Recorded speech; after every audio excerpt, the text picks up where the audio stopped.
everyone, and welcome back to another episode of Histories Uncharted. I am your host, Shanna, and with me, as usual, this is the best human ever, my co-host, Cecilia. Oh, that's warm and fuzzy. I'm trying not to say amazing every time. But hey, everybody, welcome back to another episode. Let's see. Today, hopefully, if all of our cards play right, we are releasing this on Thursday, November 14th, which is going to come into play. It's a very important day for the character that we're going to be speaking about in today's episode. And that is Byzantine Empress Theodora. She's very, very exciting. She has a very interesting past and an interesting story, a strong, dominant, independent woman. And that's probably why she made the history books. Have you seen that thing that well-behaved women don't make history? Mm-hmm. She was not very well-behaved, apparently, so she is infamous in history. That's very exciting. I know absolutely nothing about Theodora. Yeah. Well, cool. Then you're going to be shocked and awed. Ooh, that's very exciting. So where in history is Theodora? All right. So when I say Byzantine, it's a really fun area. Byzantium, Byzantine Empire. If you were to go back in time and ask someone in this empire if they considered themselves Byzantines, they would actually say no. They would consider themselves Eastern Romans. Okay. This is part of the Eastern Roman Empire. Even after the Western Roman Empire collapsed, this was still very Roman. They had Roman traditions. They spoke Latin. They did speak other languages because this is, modern day Turkey. It's Constantinople, which is now Istanbul. Okay. So it's that part of the world just before, the fall of Constantinople, which was in 1453. Right. And we are going back in time to around 500, the Common Era. Cool. Yeah. So this is like early history of Constantinople. No. Constantinople, they actually call it the Byzantine Empire because it was called Byzantium in ancient Greece. So this is a really pivotal location between the Mediterranean and the Adriatic and Eastern Europe and stuff like that. So it's always been a place of trade and a place of good strategic positioning. It's an old city, thousands and thousands of years old.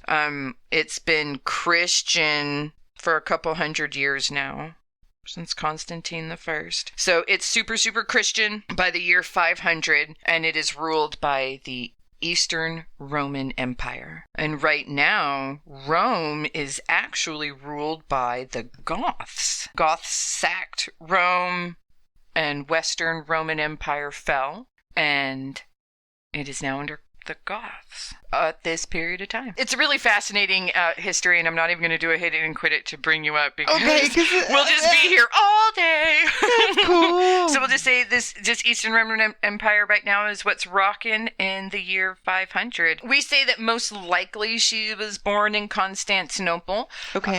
What we do know is her father was a bear trainer in the Hippodrome for the Green faction. Her mother was part of the same Green faction, and she was a dancer and an actress. Now, we're going to get into a lot about the Greens and the Blues. Right. And what this means. Okay, I'm excited about that. Yeah. That sounds interesting. Yeah, so right now she's on the Green side. She's got a lowborn father who is basically a performer. Okay. And a trainer of wild animals. They call him a bear trainer, but he has to deal with like the lions and the leopards and peacocks, whatever. Romans are weird and they throw animals into fight men and other animals. Yeah. Yeah. They're the ones that do. came up with the sack, where I'm going to throw you into a sack with a rooster and a chicken and a snake and a dog. Yeah. Very, very interesting. Very interesting people.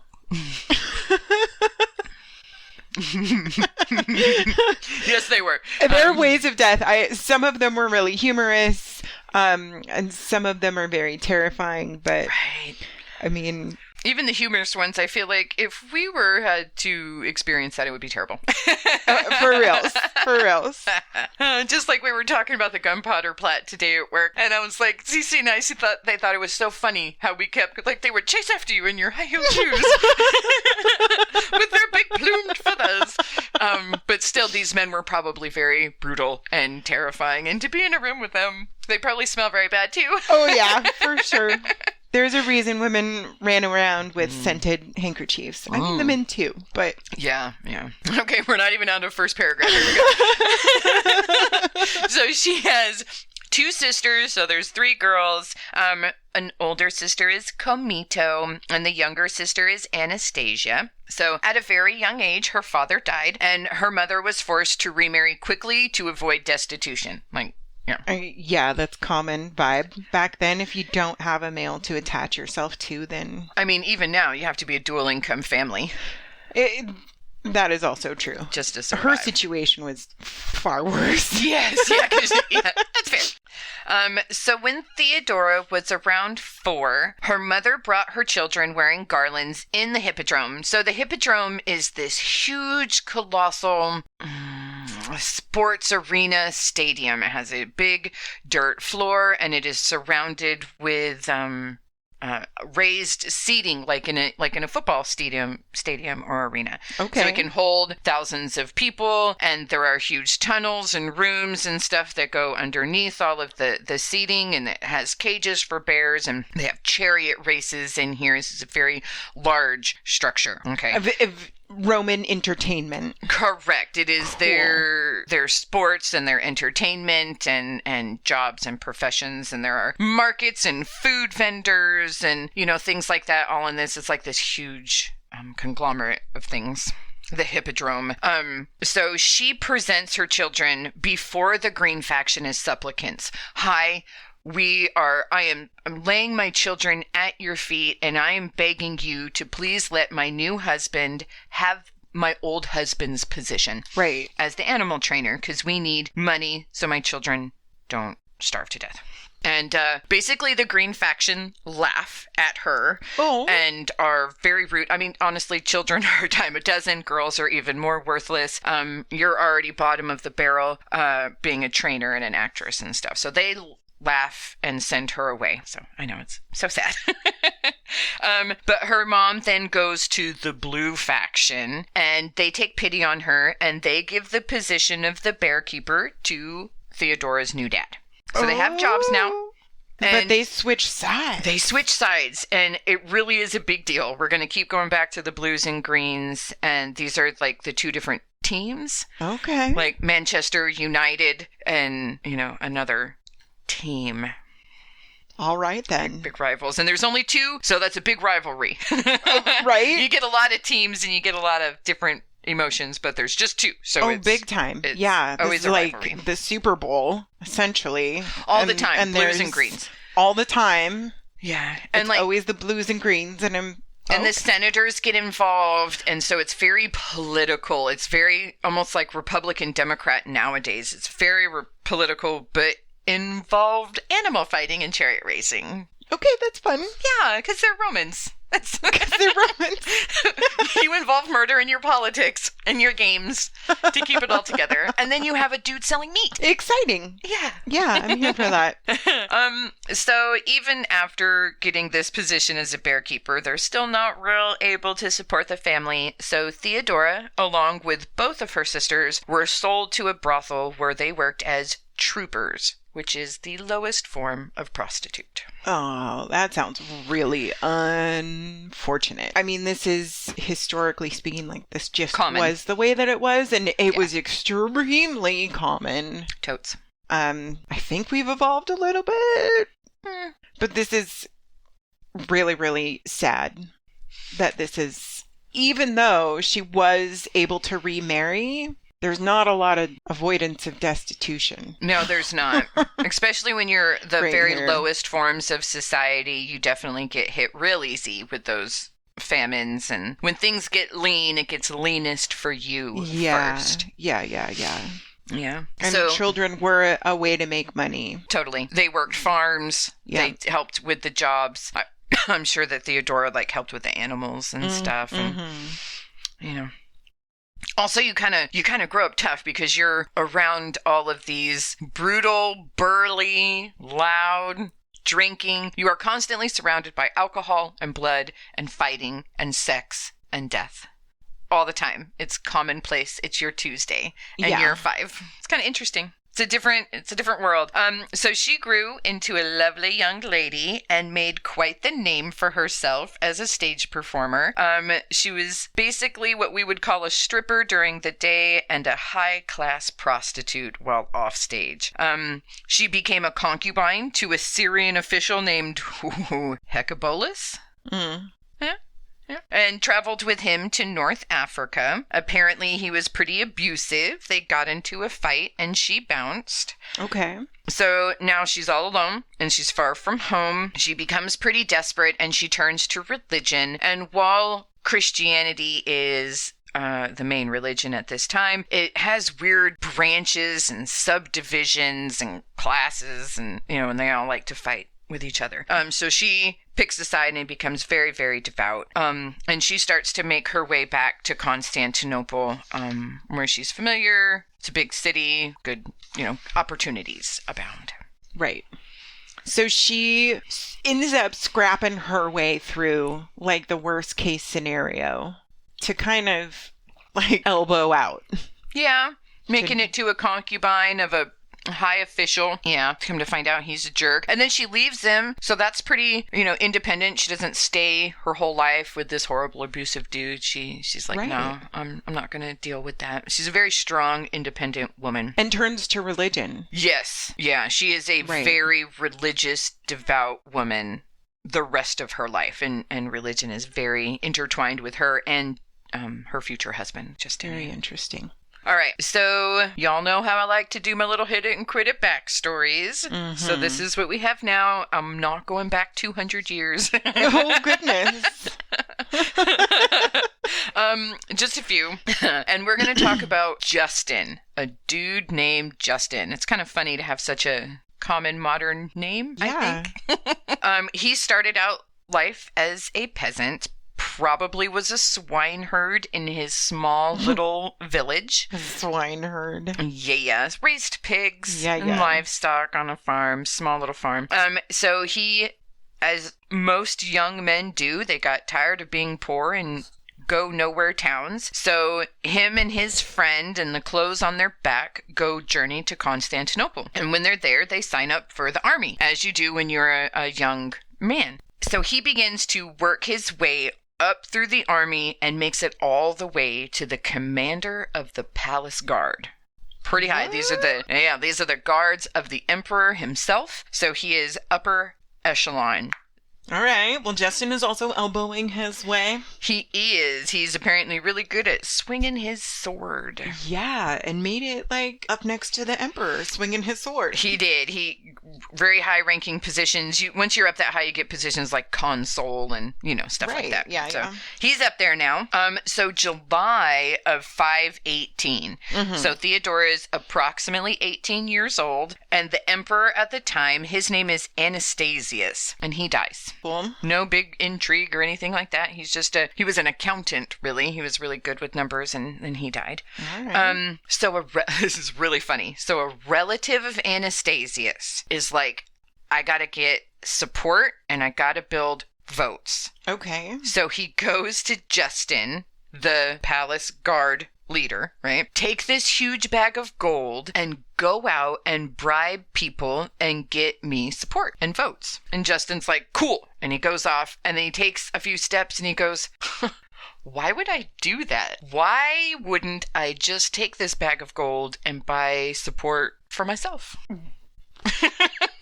Why wouldn't you just throw some elbows, Justin? That's right. So That's what he does. Well, okay. So he manages to secure enough votes with this other dude's money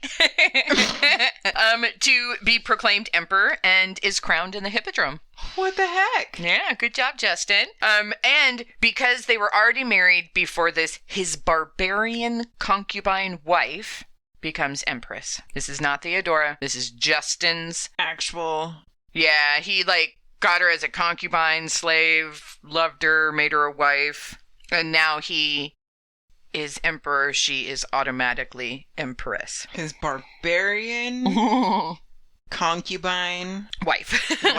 Now wife. I mean, to be fair, a barbarian was just anyone not Roman. I mean, okay. Thank you for clarifying.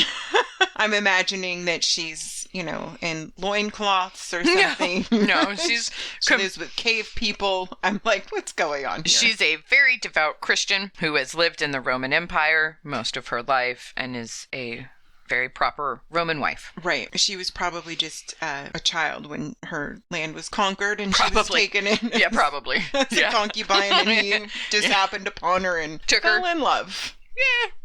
Now you're mine. Now you're mine.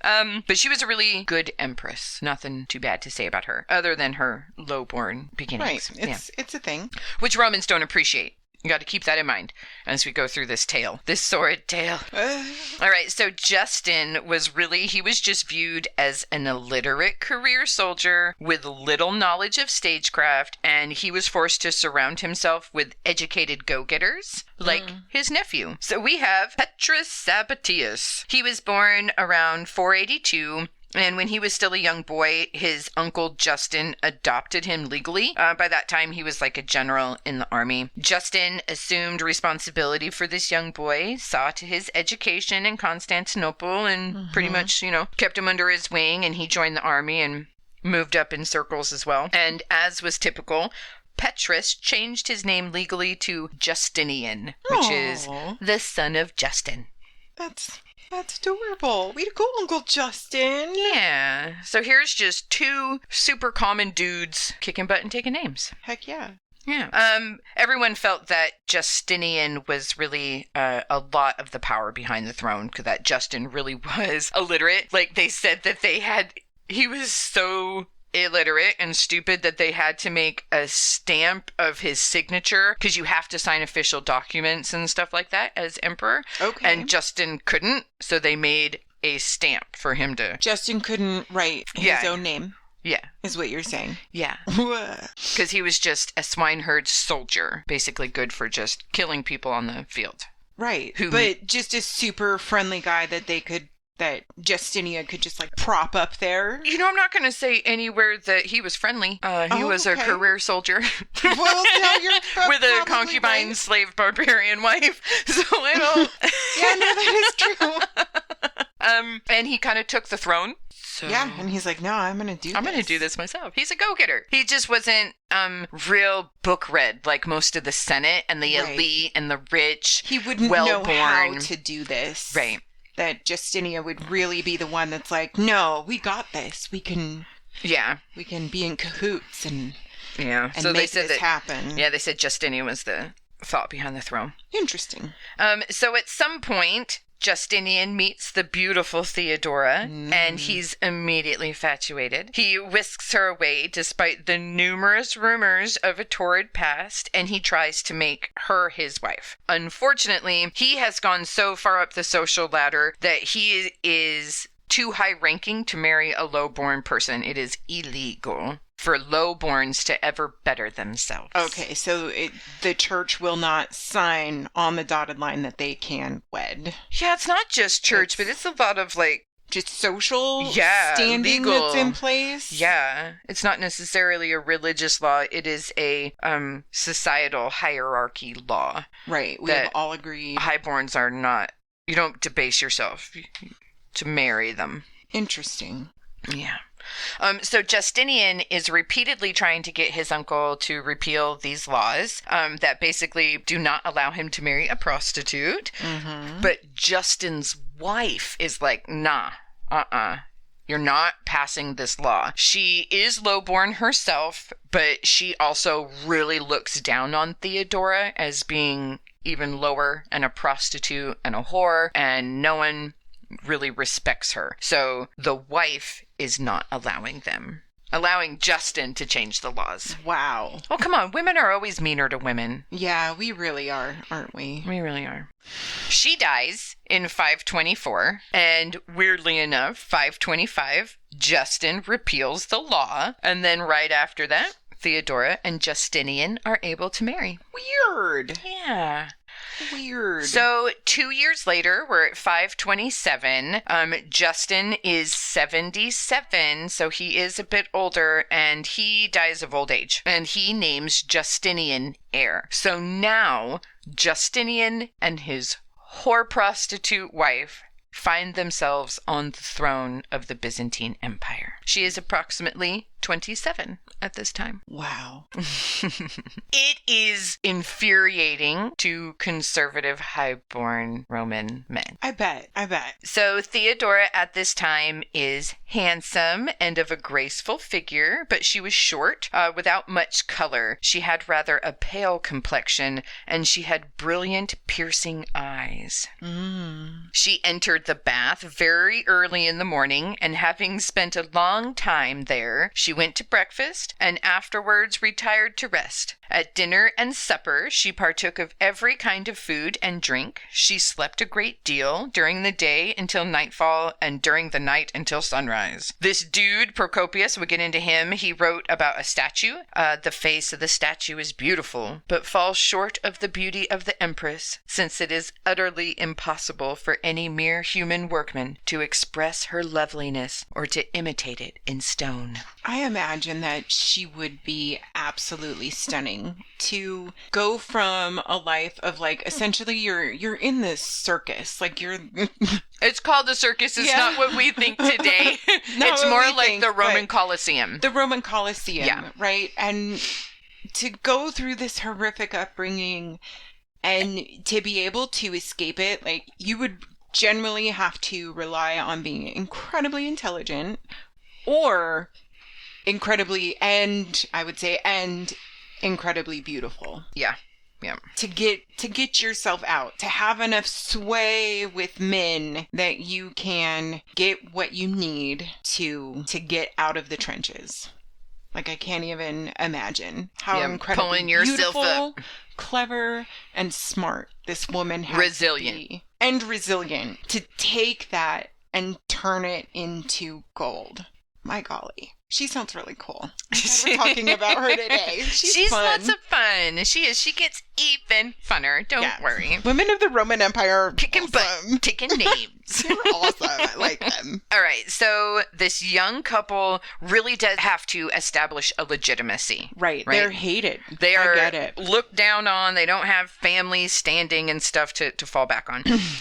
So one thing that is very common of the time is they need to hire someone that records all of their good works. They choose this mid-level bureaucrat. His name is Procopius, and he becomes the court historian.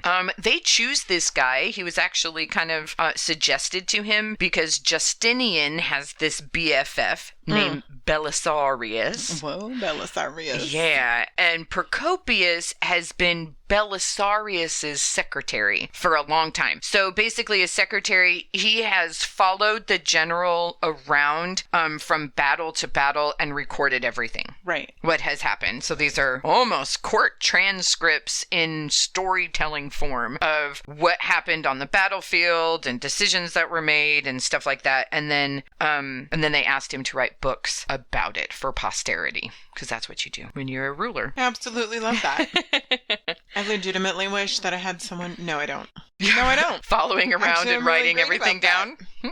How lame it must be to be an emperor. I'm just throwing that out there. Biographers and stuff are very common. Yeah. How far did it go? Like into the bedroom? I know, right?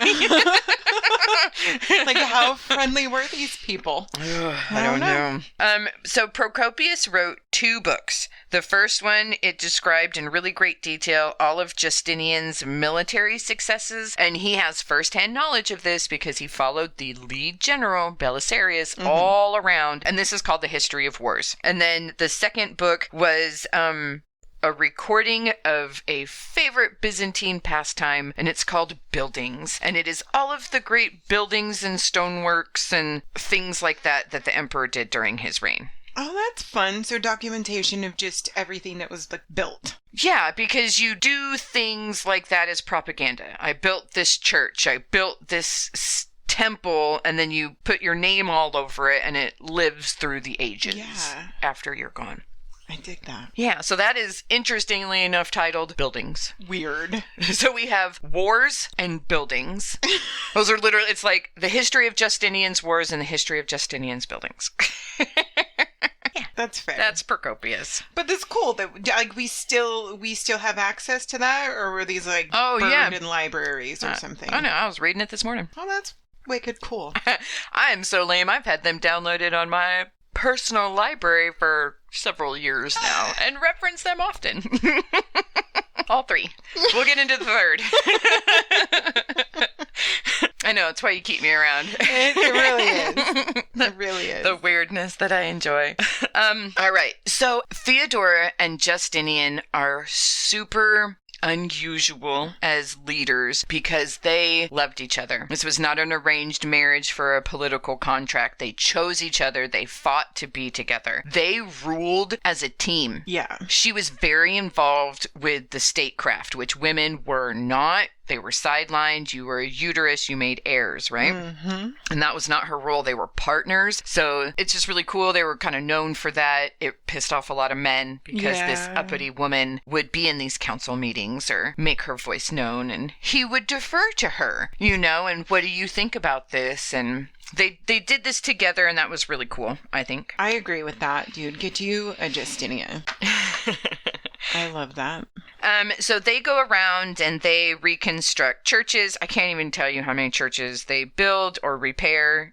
Read the book. It's 200 pages of all of these different churches. A lot of there's a reason that I keep you around. Like, we just discussed that. I'm not reading I get the sensationalized cliff notes from you. And I can't not read all 200 because what if there is something incredibly exciting on 77? I don't know. Or girl. 2. My eyes have fuzzed out by that point, and I am done reading. And I'm like, bring it on. A lot of these buildings, you know, they get damaged through riots and wars and earthquakes, and they build roads, which is really fun. There's this really long story about this really bad road and how it keeps making this muddy trap that traps travelers, and they go and they fix it and they repair it and they lift it up, and then it's a safe road, and it's very exciting. And it's a rural region. They didn't just focus on the metropolitan and the trades and, you know, the big things. They cared because they were lowborn. They cared about the problems of the lowborn. Yeah, they absolutely. were aware in a way that royals normally are not aware. I love that. So they turned to their people in servitude. Yes. And I dig that. They and did. I'm sure that pissed off. That also pissed off because this takes a lot of money. Yeah, absolutely. And they burn through a lot of money. Ooh. Yeah. What's really funny is Anastasius, the guy that is emperor before Justin, the uncle, he kind of got the treasury in a bad way, and he spent his reign like clearing the books. He was a really good accountant, and by the time he died, they were a very rich nation, and so he had a lot of money in the kitty to play with. And he did. And he did. At the people's benefit. For the most part. They built these things called hospices. They're different than what we have, but that's where people could go to if they were sick or traveling and weren't from here but needed a place to stay. So think about like a hospice, a hostel, and a hospital all rolled into one for poor people to go and have a safe place to get some food. I absolutely and a bed. love that. To be taken care of. Yeah. When they're in need. Like, yeah. That's magical. Like, what the heck? Justinian Theodora. Kicking are butt, awesome. taking names. Like, listen here, guys. So Justinian has this really fun pet project. He is known for things. He is called Justinian the Great. Okay. All right. And one of the things he is known for is this is just, we're close to my heart and really gets me good. It is the law codes of Justinian. So I feel this in a very big way. And he takes the throne and, you start to assess and figure out how to rule and what your kingdom really looks like. Right. And there are 7,000 law codes and they're all over the past couple hundred years. Some of them contradict other ones. Some of them are pointless. We don't even have those things anymore. Right. So they were out of date. They were contradictory. They were just too chaotic and he couldn't take it. So he got all of the law codes together. He rewrote them all. He organized everything and he shuffled and established a very unified and coherent law code. I love to that. present to the people. I love that. Yeah. I bet it kept him busy from war. No, He's at the just same not time, the type. he has multiple pet projects and one of them is definitely war. Oh, is it? Oh, but okay. this isn't the Justinian episode. This is the Theodora This episode. is true. So but that's really insightful to just who he was. Well, the betterment of the future. Yeah. It seems like. Sure. Ish. Yeah. Just put your name on things. Yeah. For posterity. But what this did is it allowed our very smart, clever, witty Theodora to get in on the ground floor of some lawmaking. Yeah. So, she was really involved with underprivileged women. Surprise, surprise. Weird. Yeah. She used Justinian's law restructuring to implement laws that protected women of lower social classes. Weird. One of the first and probably the most unheard of in her time is she actually implemented the death penalty for rape. This was the first time in history that the rights of women were finally protected from the brutal onslaughts of men. Ooh. She would sometimes buy girls who have been sold into prostitution, free them, and then provide for their future. She created this convent called the Repentance, where ex-prostitutes could support themselves and learn a trade and just have a room and a bed and food and safety and health. So many of these women were sold into a life of slavery at a very young age, often by their own parents, okay? As was she. And then once you were in that life, there is never getting out. A woman as a prostitute was legally prevented from marrying, right? Yeah. They often led short, miserable lives. They died young, either in childbirth, from disease, or at the hands of a rough customer or a brutal pimp. Yeah. As we're all aware. It was the life that you were in, and it was going to kill you, and she gave them that way out. I'm sure that pissed off a lot of people, too. She even tried to eradicate prostitution altogether. So in 528, what is that, a year? They've been on the throne a year. And Theodora and Justinian order the closure of a whole bunch of brothels. And they arrest keepers or procurers that have a problem with this. She did pay their owners back the purchase fee of technically their property, freeing the prostitutes from their captivity. And then to facilitate a start of a new life, she gave them all clothing and money and said, "You're free now. Good luck. Go be free." Yeah. So since she was, part of this with Justinian, a lot of his legislations expanded the rights of women in divorce, property ownership. It instituted the death penalty for rape. It forbade the exposure of unwanted infants, which we all know really sucks. And it took away the killing of women who committed adultery. So you said that people were pissed. Some were. They said that this would lead to an increase in depravity in women if you lessened the laws and didn't punish them enough. And then you had the nerve to give them autonomy. Well, that sounds super relevant. Kind of does, doesn't it? What would those whore women do with freedom other than be whore women? Isn't that what women want? Have jobs, livelihood, create, not listening to your ass. Contribute to society.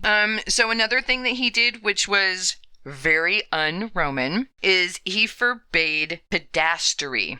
I know I'm saying that wrong. What this is, it's basically like a pedophile, but what they considered pedophilia was only young boys because women weren't really humans and you could do whatever you want to them at whatever age you want. So, so he made this illegal. Sorry. Sorry, that sounds super relevant. But what was really cool is that it didn't just start from like the day he passed the law. He like backdated it. So if anyone came up and provided evidence or witness or whatever saying that this happened before the law, then they could still be punished under that law. Which, weirdly enough, pissed off a bunch of people. Weird. Because anybody could come and bear witness and have the nerve to actually be punished for this. And then those that were convicted were carried through the city after having had their genitals removed. Weird. Yeah, so they were kicking butt, making buildings, freeing Masculating women. dudes. Yeah, punishing D's. Yeah. Interesting. So their reign was not all sunshine and lollipops. There were some pretty significant events that happened during their reign that they had to deal with. Right. Okay. We're going back to the greens and blues. All right. Those greens and blues. Greens and blues. They competed against each other. They would chariot race. They would fight, box. They would fight animals. They would do all kinds of stuff. And then after they would fight, they would have to remove the bodies, re-stir up the sand to get rid of the blood. Okay. During this time, this is when the performers went on stage, like Theodora's mom and herself as well. So they would do in between games entertainment. All right. Right, like dancing and singing and and acrobatics and weird and the food people arts. would come out and and stuff like this during all of the interludes in between the different main events held in the hippodrome. So this would last, for a couple days, these events and stuff like that. So, because they were large events that happened. Sounds horrific. Yeah, it really did divide the city. Like, greens, blues, it was political, it was your team, it was like the colors that you wore, it was who you were as a person. It was really important and influential.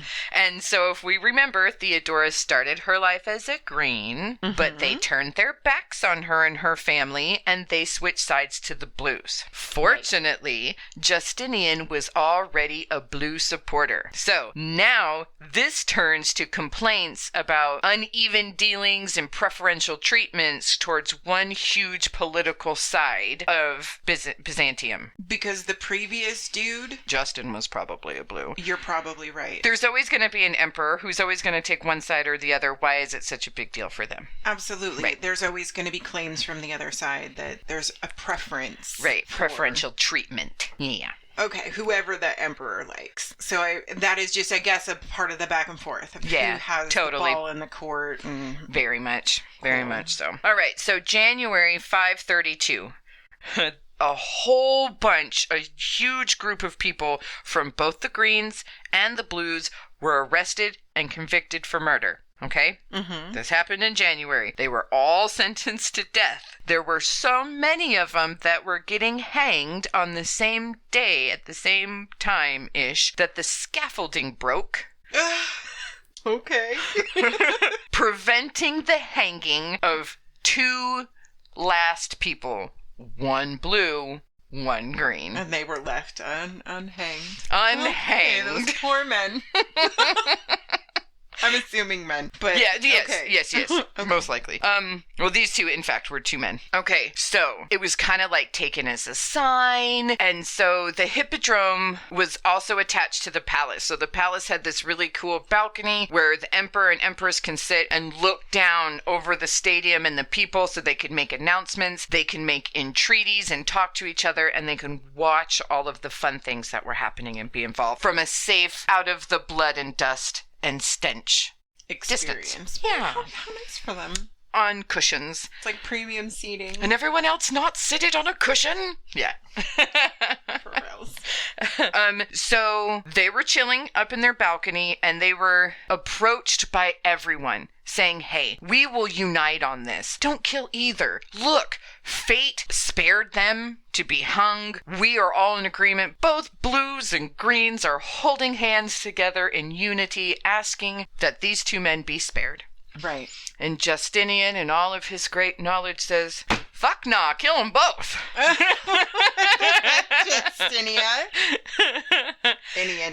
Justinian. Yes. What the heck, Justinian? Which is exactly what they said in the form of very violent rioting. What did you expect? This is actually called the Nika rioting. Nika, Nike. This means victory in Roman and Greek, right? So the crowds are chanting Nika, Nika, Nika for victory for both. And then they all rally against Justinian and they begin to riot. All right, man.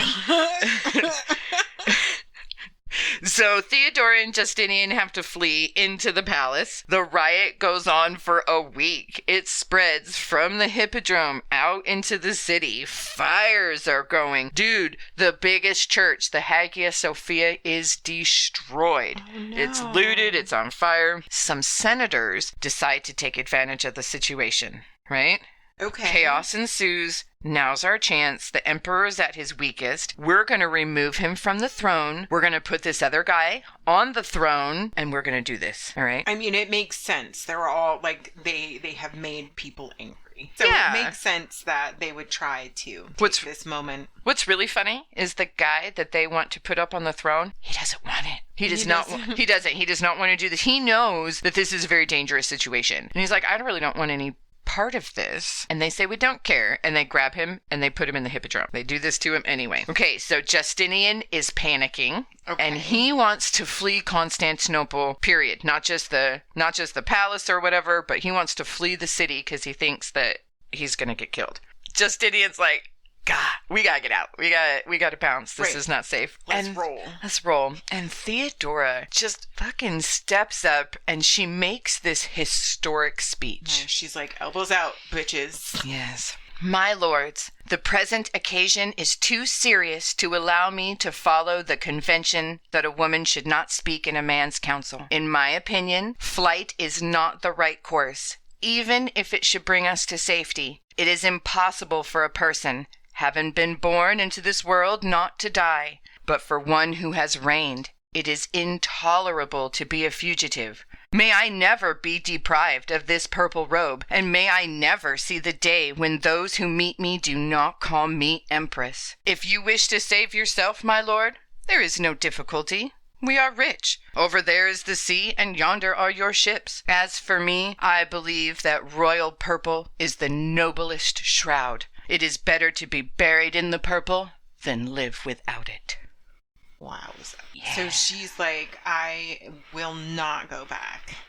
We will not fail. This is my station. This is my home. I will bow to no one. Yeah. Yeah. All right, girl. All right, so he is either inspired or shamed into action. Either way. Either way. Oh my God. This is his response. Okay. So he sends his most trusted, small-framed, unarmed eunuch into the hippodrome, into the middle of the rioting. Oh gosh. With a huge sack of gold. He sneaks over to the blues, reminds them that Justinian is a blue supporter, says, hey, if y'all stop fucking shit up, take this gold and leave. And so, big shocker, they do. All right. Then Belisarius, remember, BFF, he's general. He's got troops. Him and this other dude enter the hippodrome from both entrances, one from the north and one from the south, and they begin to slaughter every single living creature that is left inside. This leads to a complete annihilation of 30,000 rebel civilians in, I don't know, maybe a couple hours. How long does it take to slaughter 30,000 unarmed rebellious trapped, outnumbered? They lock the doors, come in, and just kill everyone that's left in the stadium. Wow.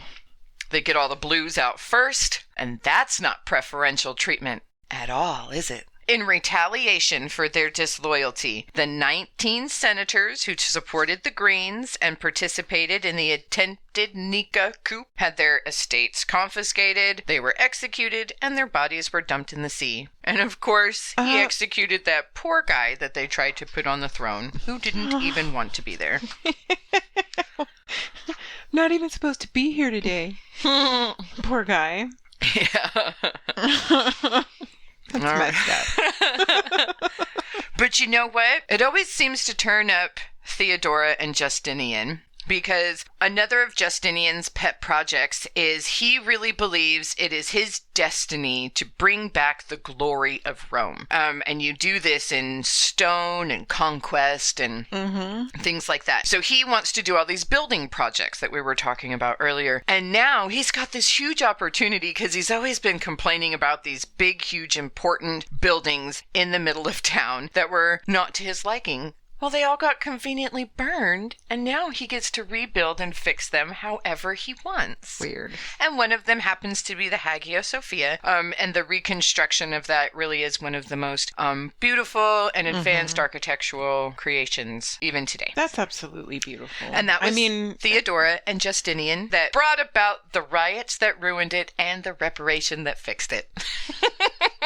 At least they've fixed some of their wrongdoings, I guess. Well, I think it provided him an opportunity to do what he wanted to do to begin with. It's very Roman to tag, you know? It's a very ancient world to tag. Egyptians did it too. Yeah. I have been here. I am the greatest. Exactly. I'm the most loved and the most obedient. Yeah. It's a very culturally relevant thing to them to leave their way of construction. And we still do it. Can't drive down any road without seeing thousands of tags. Yeah. People trying to leave their mark on the histories.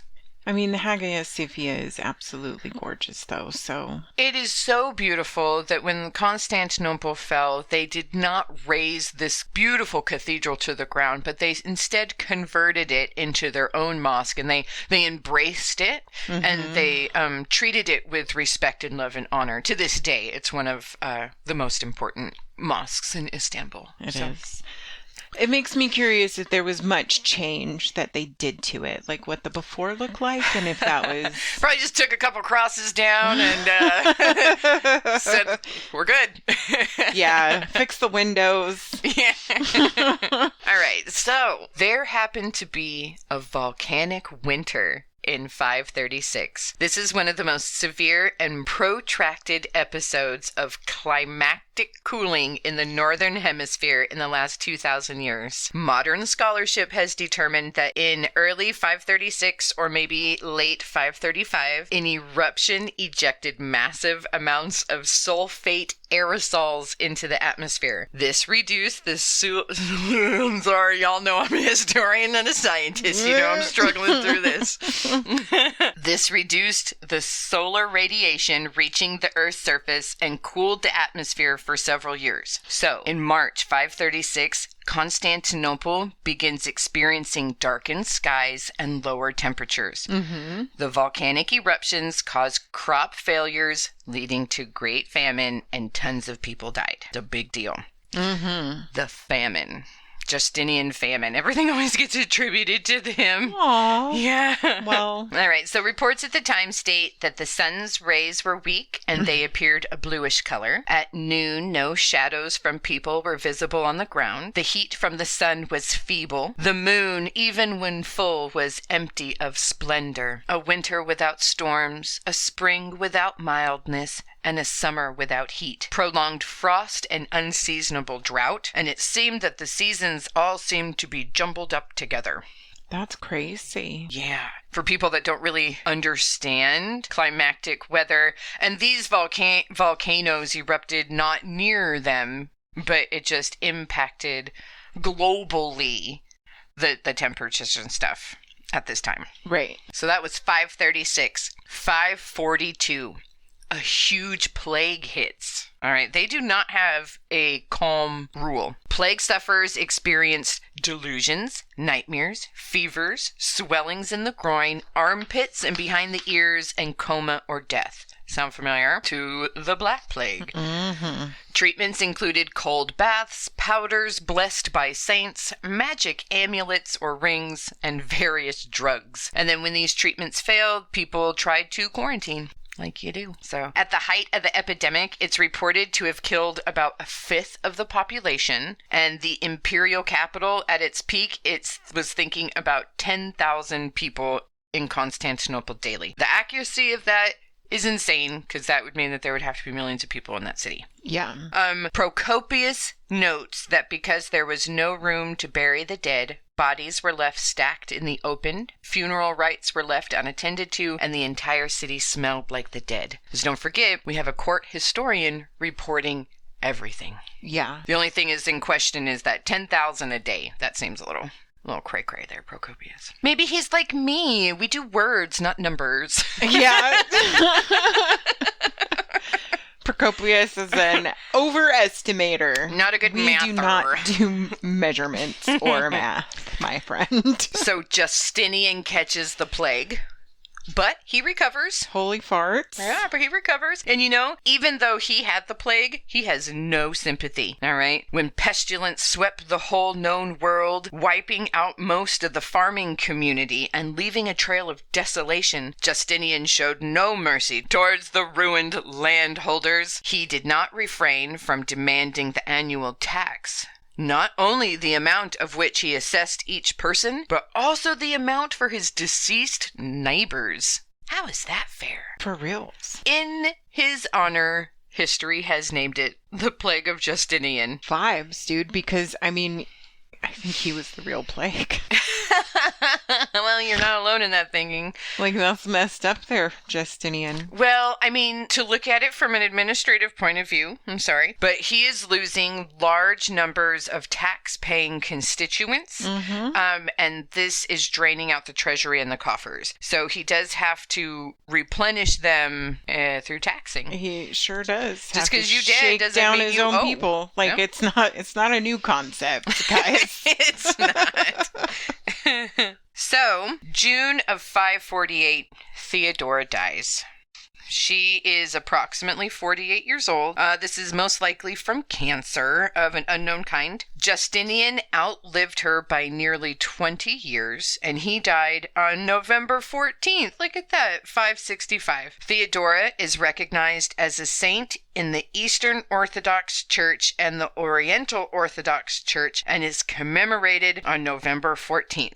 That is why we are releasing this episode on November 14th. A day late. Sorry if we freaked you out, guys. It's all good. We did this on purpose. So, that's Theodora. What do you think? I think she was super interesting. I don't know. I dare say that I'm a little enamored with her. I think just to grow up the way that she grew up, the struggles that she went through, and to kind of come out on the other side of it. Yeah, real rags to riches kind of story. For reals. I think she's really heckin' cool. I mean, Yeah. I think towards the end there, she got like a little interesting with just, this is my place, this is where I belong, and I am a ruler, and you need to figure this out, Justinian. Go figure Yeah. this out, because this is ours. Stand up, man up. Yeah. Yeah. So, Strong, independent. yeah, did a lot of really good things, did a couple naughty things that are kind of questionable, but, you know, All right, okay. I dig her. All I right. think she's pretty cool. All right, so, do you remember that dude that they hired to be the court historian? Yeah, Procopius. Yeah, writing all those super awesome books, saying all the great things about the royal couple. Yeah, him. Okay. Yeah, that guy. Yeah, that guy. So apparently, on the down low, this guy Procopius had been keeping a secret diary and wrote a secret book, which he calls The Secret History. He's a very creative titler. It is like The Secret History of Justinian. It's just, I really want to bring him here and make him do movie titles. But he had this published by someone that was close to him after Procopius died. Okay? It was essentially a scathing tell-all about all of the nefarious deeds that the royal couple and their two bestest friends, General Belisarius and his wife. Ooh. Yeah, girl, this was down and dirty. So Procopius died at least a few years after 565, which is when Justinian died. And he unequivocally states in the beginning of his secret history that he planned to publish after the death of Justinian for fear that he himself would be tortured and killed by the emperor if he ever found out what he had wrote. He said it was his duty that he had to leave records for posterity so that future tyrants would read this and maybe think twice before being such jerks. Basically, he was saving the future world. All right. Okay. So the bottom line is Procopius legitimately thought that Justinian was a demon from hell in human form, and he was completely mortified that Theodora was low-born and worst of all, a prostitute. This was humiliating and unacceptable. It was disgusting that he or any other man should have to bow to her or treat her with the respect of royalty. And every day he had to debase himself and show her respect. Basically, he threw up a little in his mouth. Like, this was a problem. He went into super detail, even though he was not there at all, and it's completely all based on rumors, how she was a stripper and how she was a disgusting whore. Okay? He tells the origins of Theodora. I mean, Procopius is giving some small D energy. Oh, he totes is. Okay, so he is from an upper middle class family. He's super conservative. You know, he went to school to be a scribe and a secretary, and he, you know, got this court position, but he was never anything more than this middle level bureaucrat. I mean, honestly, like, if you look at the pictures of him, he looks like the Berries and Green Boy. Yeah, man. He just looks like a small, weak, inferior man. Wienerton. Justinian, on the other hand, looks like a very fine, handsome man. He was a well-fit soldier. Yeah. Yeah. Belisarius as well. Oh, is he a looker too? He looks all right. He's giving me Belisarius has a really rough tale. I don't know. I would see Pedro Pascal playing him. If you knew his story, you'd be so sad for Pedro. Would I? Yeah. Well, I mean, Pedro, go get it. It's a character study. I bet it would be, you know. Anyways, let's move. Let's see what happens to them. What happens? All right. What is this Procopius doing? Seriously, this guy. What is he saying? So, even if it is true, it's been happening amongst the royals for ages. Who are you? Who are you? Procopius. Yeah. All right. So we all know that she was sold by her mother to the brothels. Mm-hmm. It is what it is. All right. So Procopius writes, Theodora was still too young to have intercourse with a man after the manner of women, but she satisfied the unnatural passions of certain wretches, even the vilest of slaves, who followed their masters and amused their leisure. Gross. Yeah. Why are we writing about it, Procopius? So Theodora became most popular for her pornographic portrayal of Leda and the Swan. This is a mythology story that they like to act out. Mm-hmm. Like we would do like Romeo and Juliet and stuff like that. This was one of her performance pieces. This was one of her, a performance piece. What a fun way to put it. Yeah. Yeah. So she would, in front of the audience, strip down and she would cover herself with honey and seeds. And then she would bring in geese and let them pluck the seeds off of her naked body. Very interesting. Yeah. Sensationally? That sounds horrible. Like to have those birds nipping at your body like that? Oh, yeah. I don't know if I could do that. She puts them all in her downstairs. Yeah. Sounds very uncomfortable. You know what sounds really uncomfortable is honey and the honey and the seeds. I guess the bird's picking at it too, but yeah. I mean, that doesn't sound erotic at all. I mean, it sounds like a mess. For reals. Sounds like a torture show, guys. Okay. She would often have dinner with these men where each paid his share. And then with 10 or more young men in the full vigor of their age, she practiced in debauchery and would last the whole night with them When they were all exhausted, she would go to their servants, 30 in number, and fornicate with each of them, and yet not even so did she quench her lust. I mean, first of all, that's outlandish. I know. Second of all, that's outlandish. And then third of all, like... That is the drivel of small d men that talk about women right there. It is still slut-shaming. It is still the things that happen today. The exaggerations and just the craziness. And she's covered in honey. No. Like, that's a mess. All right. So it says that one time Theodora went to the house of a nobleman to entertain during drinks, and then, before all of the eyes of the diners, she mounted the frame of the couch and unceremoniously lifted up her clothes right then and there, not caring in the least that she was making a spectacle of her shamelessness. She is often said that even though she put all 3 of her orifices to work, she would reproach nature for not making the holes in her nipples bigger so that she could please additional men as well. Because that really sounds like what a woman would ever say, right? I don't really know a woman weirdest that would say that. Right? I really don't. So, like, these are stories that have been told to him. Yes. And now he is... Or stories that he could potentially even be just making up because he's... Correct. Disgusting. It said that she was often pregnant, but she used all the well-known techniques and could immediately induce abortions, which she did often. Any respectable man who met her in the public streets turned away and made haste to avoid her, lest his clothes should be soiled by contact with such an abandoned creature. An abandoned creature. Yes.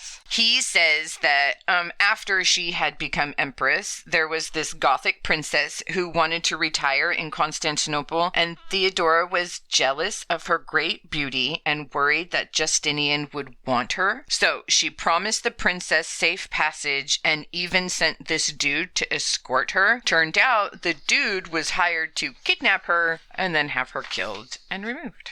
And that is supposedly Theodora's doing. Yeah. It is said that she claimed complete control of the state at her sole discretion. She was the one that appointed magistrates and ecclesiastic dignitaries. Her only care was that she made the most to prevent any office being given to a good and honorable man who might prevent by his conscience from helping her in her nefarious designs. So she surrounded herself with other evil men and punished good men. Because only evil men would allow a woman to be in charge, I guess. She began to control all of the marriages at court. They all had to be approved by her. This is very political, all right? Because was this actual? Like, do we have... I mean, if it was... Okay, yes. There is records where she was very involved with matchmaking, elevating her people to important positions, people that she didn't appreciate, she removed from positions or removed from this earth. And she did use a lot of political strategy in the court.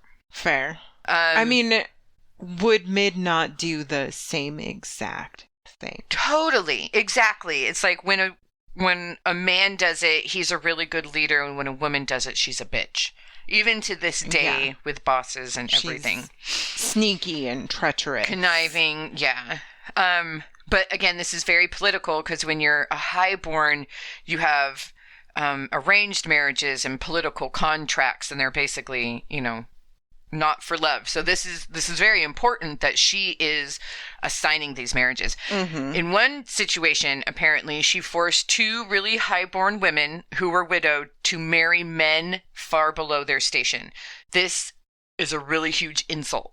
Mm-hmm. All right, to the families, to the women, to subjugate themselves to these lower class men. And then she forced this really highborn dude to marry a harlot, and he complained that she was not a virgin on their wedding night. Theodora threatened to punish him severely if he besmirched his wife again. Like, threatened his life. You can't treat her this way. Yes. My sir. So he forced Belisarius and Anastasia, her BFF's daughter, to marry her grandson. Again, Belisarius did not want that, and they had to do it anyway. This is not Justinian's kid. Theodora had an illegitimate daughter before she got married to Justinian. And once she got to court, she made very fortuitous marriages for that daughter. Would make sense. I think a man would do it very much the same way. Exactly. Okay, so I know that this episode is probably already 3 hours long, but I want to go off on a fun little tangent here about Anastasia, which is Belisarius's wife. So it's these two power couples ruling the nation. So Anastasia was also the daughter of a prostitute, and her dad was also a chariot racer and lowborn, so she was a lot like Theodora. She married a soldier who raised through the ranks, and they raised up in society because of this, but they were all lowborn. Right. So she was supposed to live a life of debauchery and had several bastard children. She devoted herself to the study of drugs, which had long been used in her family, and she used these properties to help her carry out her plans. Essentially, it was thought very commonly that Anastasia used drugs to keep her husband Belisarius under her control.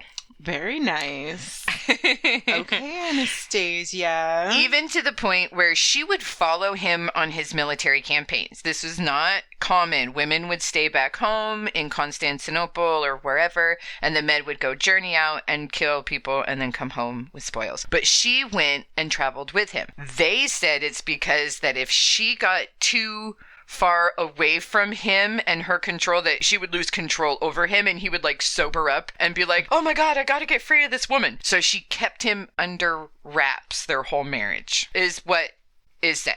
All right. Okay. That she poisoned her husband. Yeah. Into her control. I mean, that's fabulous, Theodora. Oh god, no, this is Anastasia. And sorry. Good job, Anastasia. That got that. The tip of this iceberg, okay? All right, even if it was true.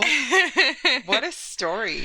All right, so we all know that Justin adopted Justinian, and you do this even as adults. You take these men under your wing, and they're considered your heirs. They consider your family in the eyes of the state and in the eyes of God. Okay, these are legal contracts of moving people around. So Belisarius had this dude he was mentoring called Theodosius. All right, they're all similar here.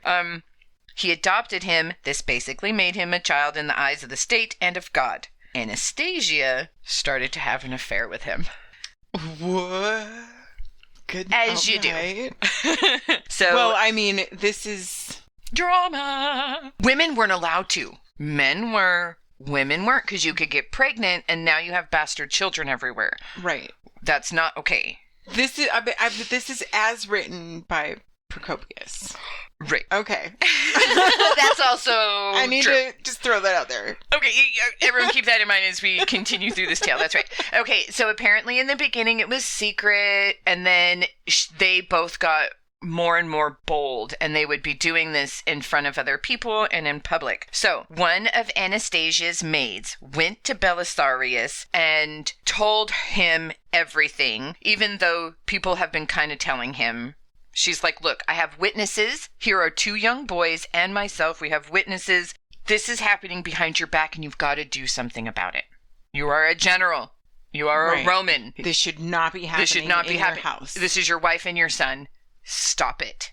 Yeah. Okay? Belisarius instead goes to Anastasia, tells her what has happened, and she is livid. She demands the presence of the maid and the two young boys who were witnesses. Ooh. And she first cut out their lying tongues and then ordered them to be hewn into pieces. She threw them into sacks and tossed them into the sea. She cut them up, put them into sacks, and threw them in the sea? Yes, for speaking out against her and her lover son. And her lover son. So, please remember that she has tons of bastard children. One of these bastard children has aligned himself with Belisarius and has moved through the military and is growing ranks and is kind of up around Belisarius's thing. All right. Okay. So he starts to become jealous and upset because this upstart dude is shirking his mom and ruining the family name.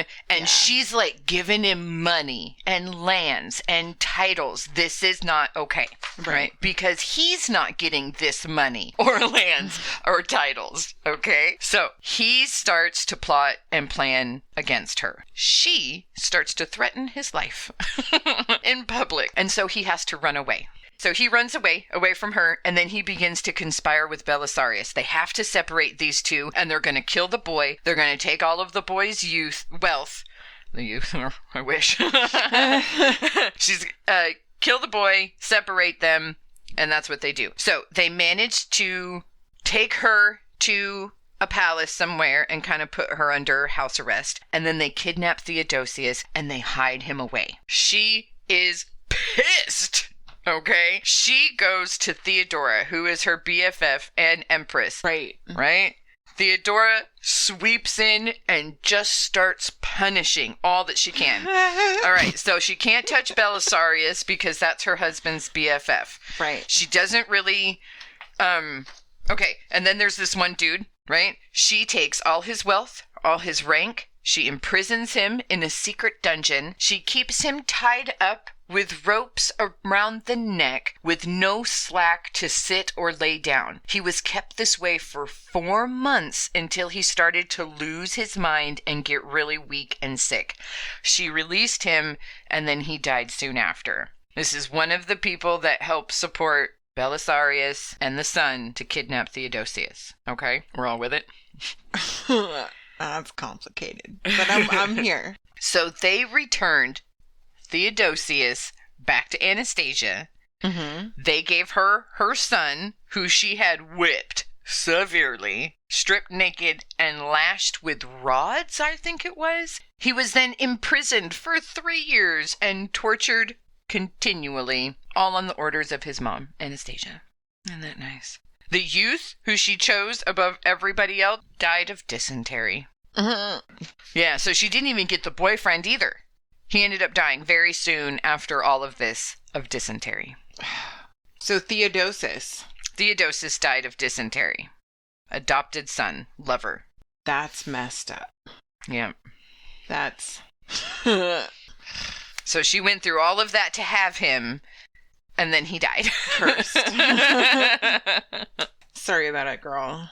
But what the heck? I don't know. I guess, he's adopted into the family. I could have, weirder things have happened. All right, so in his book, The Secret History, Procopius tells how Theodora would often accuse wealthy citizens that offended her in any way of illegal things. She would then have them arrested and then confiscated their lands and wealth and then imprisoned or exiled. Apparently, she gathered great personal wealth by doing this. It is said she also had a network of spies that would watch and report on the actions of her enemies and everyone in the court. Supposedly, she also had a secret dungeon down below the palace in Constantinople where she would keep those that had displeased her. They would be tortured for months at a time before being released right before they died, so Theodora could not be held responsible for their death. Like, people would go missing and then show up like 2 years later, like starved and broken and sick, and then would just like die. I mean, I think this sounds like what an emperor would do to his enemies. You slighted me, and I'm pissed off and mad at you. I don't know. Vlad will just take you out right then and there. She kept them for a long time and just kept torturing them. Like little torture pets. Yeah, I mean... very Bathory, I guess, maybe. Yeah. But Bathory didn't keep them very long either. No, she didn't. It didn't seem like it. It seemed like the turnover was... I wonder if she held them there until fortuitous times. She just seemed very strategy-based. Right. So. And also, I mean, this is Procopius. True, yeah. You always got to keep that in mind. Yeah. Yeah. Okay, so this author went on really long rants about how disgraceful it was to have such a low-born, disgusting woman sitting on the throne. How embarrassing it was for foreign dignitaries to have to bow down to the prostitute of Constantinople. Okay, he said that they had to scrape and bow before her. Not even government officials could approach the Empress without expending much time. They were treated like servants and kept in small, stuffy rooms for endless time. They were forced to show their respect by lying face down and touching the instep of both of her feet with their lips. So, the government officials had sunk into a slavish condition, and she was their slave master. She made them kiss her feet. Apparently, yeah. They had to wait for a long time in hot, stuffy, uncomfortable rooms and then kiss her feet. The government officials. I mean, I'm sure. I don't know. All right, so remember that convent that she built that she saved all of those poor prostitutes from? Yeah, or absolutely. she rescued them and put them in the convent to give them a new life? Right. Well, Procopius says that those girls were not always so willing. Theodora is said to have rounded up 500 prostitutes, confining them to a convent. They sought to escape the unwelcome transformation by leaping over the walls. So apparently she was locking them up and forcing them to not be whores, according to him. Over 500? Yeah. That's a lot. Sounds like a lot. I don't know. And then they just leapt over the walls because they wanted to be whores so badly that they didn't want to be saved. Sure, Procopius. I mean, honestly, it just seems that the author was a mid-level wanker that was intimidated by a powerful, beautiful woman, and he did everything he could to ruin her reputation. I think I could come up with 500 reasons on why a girl would jump over the walls outside of running back to prostitution. Like, seriously, that's their main goal in life, is to run off and be prostitutes because we're uncontrollable lust that can't be satiated by all these men. Yeah, I just really hate how men portray women at times. It sounds like he is really, really angry. It sounds like he's the guy that is always friend-zoned, doesn't it? Potentially. Doesn't sound like he has a happy married life at home. I don't know. I think he just believes a lot of the propaganda of the day and is super into pushing that narrative. Yeah. So, what do you think about Empress Theodora, whore to empire leader, secret torture dungeons, convents, and saving prostitutes? Multiple abortions and honey and seeds in all her glory. That is Empress Theodora. And as everything else in history, we're left to kind of make up our own minds what we think or believe about the sources and what was done. She seemed like a complicated person. I mean, she did do some things that were kind of shady during her reign that were documented before she died. Look, it is 100% documented that there are tons and tons of high-ranking officials and aristocrats that were accused of crazy things, weird things. Sodomy was a crime. Some men were accused of that, some heresy, and they were punished and their wealth was stripped. That was a very common thing, and there are lots of examples and instances of this happening. Yeah. So it is definitely a maneuver used by royalty throughout the ages, as we have seen over and over again. It's very complicated. I mean, I think that they played the game. I think that she played the game. Yeah. I think that she was outspoken, and they really don't like that. For sure. I think she also really enjoyed her wealth and her station and her access. And that probably really made a lot of people angry. I don't know, especially this guy. I think after growing up and years of being subjugated by this group of dudes, and then once you become in charge of this group of dudes, like, you're not going to take any guff off of them. She's not quiet, she's not demure, she doesn't step back and let them do whatever they want. She speaks up. I don't know, I think that's great. I think that's pretty great too. And I think that's why she was smacked by history and historians. Yeah, because it was a table that she was unwelcome at. Yeah. Like, for sure. She was not welcomed from the very beginning. Yeah, but you know what? That reminds me of my favorite quote I heard somewhere, that, you know what? There wasn't a place for me at that table, so I made my own table. And that is really what we are here for at Histories Uncharted. We're making our own table in this life and making our own place in it. Heck yeah. Heck yeah. And celebrating all the people that have done it before us. Whoop whoop. Like Theodora. Yeah. So hopefully you have enjoyed yet another installment of our storytelling of the past. And we hope to see you again soon. Bye.